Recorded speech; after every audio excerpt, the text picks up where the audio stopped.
po jako akawuwo.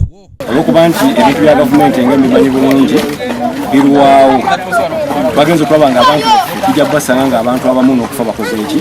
Abatuuze b'e Nansana mu disitulikiti y'e Wakiso mu zooni okuli ey'omusanvu ey'omunaana n'esooka be bavudde mu mbeera ne balaga obutali bumativu bwabwe eri abavunaanyizibwa ku by'okuteekerateekera ekitundu kino okwesuulirayo gwa Nagamba eri abantu abazimba okumpi n'emyala. Gula amazzi ne bagasawo nga bulabadde oni bwejja ne bagawulula kyokka bwe batuuka mu kugula amazzi tebaagawa kkubo lye gakola ki lye galaga ate nga mandi gonna gonna bagaza sayidi emu kati bwe gatuuka eno gatambula butambuzi ogasanga bwegakola ki wegalaga tegalina mwala tegalina kkubo bo kasita bagawugula ne bagajja kukola nsi bagayiwa eno ne babala ne bagata ne kikola ki oba essaawa ya leero nze nyinza okuba omwana wange njamu okuuma neneyiba ayinza obutakuuma wuwe. Bano kuva mu mbeera kididde enkuba ezeetonnya mu biseera bino okubomola omwala olwo amazzi ne gatandika okuyingirira amayumba gaabwe enzizi kwe bakima amazzi nga n'abamu ku bantu baguguddemu. Kuva omwala guno mufunda era nga bwolaba wali eri mu maaso amazzi gadde gabomola tulina obuzibu bw'abatuuze abalima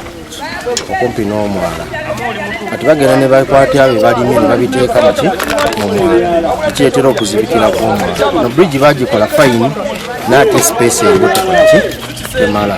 Abatuuze amazzi gabayisa bubi gaggukidde mu nju ebintu byaweddeko basula beesimbye ate nga n'ebyokwerinda mu kitundu wadde biri gulugulu naye embeera yo si ntuufu.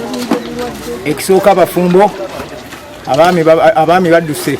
Abakulembeze ku kitundu kino nga bakulembeddwamu mmeeya wa division eno Joseph Matovu agamba nti emyala mingi egyonoonese nga kiva ku bantu okusuula obuvunaanyizibwa bwabwe omuli n'okusuula kasasiro myala era bw'atyo n'alabula abo bonna abagudde bagufudde omuze okuzimba okumpi n'emyala gino okukikomya.